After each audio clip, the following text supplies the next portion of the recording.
बहुत सारे जो बैंकिंग सर्विसेज होती हैं उसके चार्जेस लगते हैं, एसएमएस के चार्जेस हैं, चेक बुक इशू करने के चार्जेस हैं।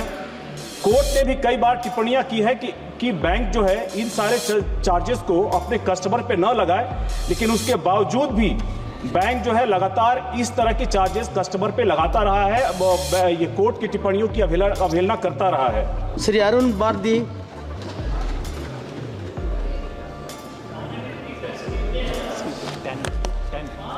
धन्यवाद उप सभापति महोदय, आपने मुझे बोलने का मौका दिया। मैं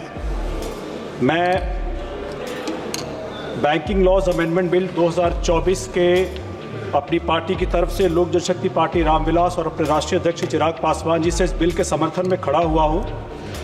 मैं वित्त मंत्री और प्रधानमंत्री जी का भी अभिनंदन करना चाहूँगा इस बिल के लिए। हमारी पार्टी की तरफ से कुछ सुझाव, 5 सुझाव है जो मैं सदन में रखना चाहूँगा और मैं चाहूँगा कि इस पे विचार हो। सबसे पहला है जो मैं विचार आपको दे रहा हूँ सर, ये छोटे जो बैंकर्स, जो बैंकिंग कस्टमर्स हैं उनके लिए है, मार्जिनाइज्ड लोगों के लिए है। सर मेरा पहला सुझाव है कि मिनिमम बैलेंस चार्जेस जो 250 रुपये से लेकर के लगभग 2500 रुपये तक प्राइवेट बैंक से लेकर के सरकारी बैंकों में लगते हैं, उसके बारे में सोचा जाए, क्योंकि एक बड़ी आबादी है जो इतनी बड़े चार्जेस को, पिनल चार्जेस को सहन नहीं कर सकती है।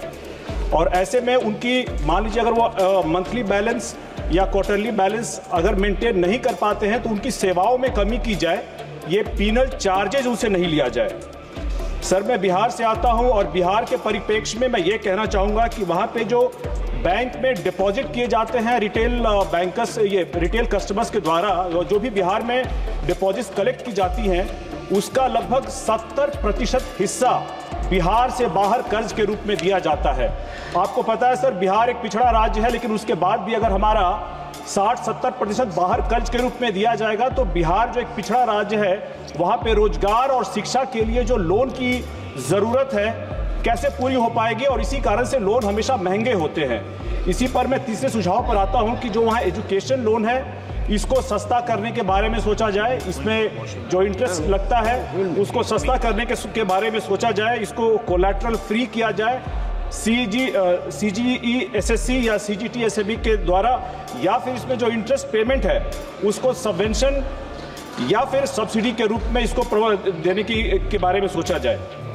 सर अनुसूचित जाति और अनुसूचित जनजाति समाज, जिस समाज से मैं आता हूं, उस समाज में सर कर्ज को लेकर के जो कर्ज लेने की जो समाज की ये है बहुत कमी है, वहाँ कर्ज बहुत कम लोग ले पाते हैं। और इसीलिए पूर्व में वित्त मंत्री श्री अरुण जेटली जी द्वारा एक योजना शुरू की गई थी, venture capital fund for schedule caste. Sir ये एक बड़ा ही अनोखा फंड है जिससे अनुसूचित जाति और जनजाति के लोगों को कर्ज मिल पाता है एक बहुत ही सस्ते दर पे। लेकिन सर अभी तक ये सिर्फ एक एग्जीक्यूटिव ऑर्डर है, इसको संवैधानिक जामा पहनाया जाए, इसको एक कानून के रूप में लाया जाए। इसके साथ ही सर हमारा जो 5वां और अंतिम सुझाव है वो यह है कि बहुत सारे जो बैंकिंग सर्विसेज होती हैं उसके चार्जेस लगते हैं, एसएमएस के चार्जेस हैं, चेक बुक इशू करने के चार्जेस हैं।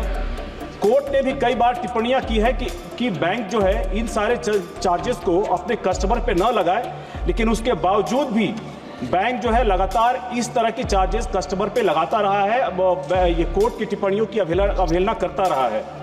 लास्ट में सर मैं ये कहना चाहूँगा कि मैं माननीय सदस्य संबित पात्रा जी के इस बात से बिल्कुल सहमत हूँ कि जो माइक्रो पेमेंट्स के लिए सरकार ने UPI या IMPS की सुविधा बनाई है, उससे रिटेल इन्वेस्टर्स को बहुत फायदा हुआ है, और यही फर्क है UPA और UPI में। धन्यवाद सर। Thank you.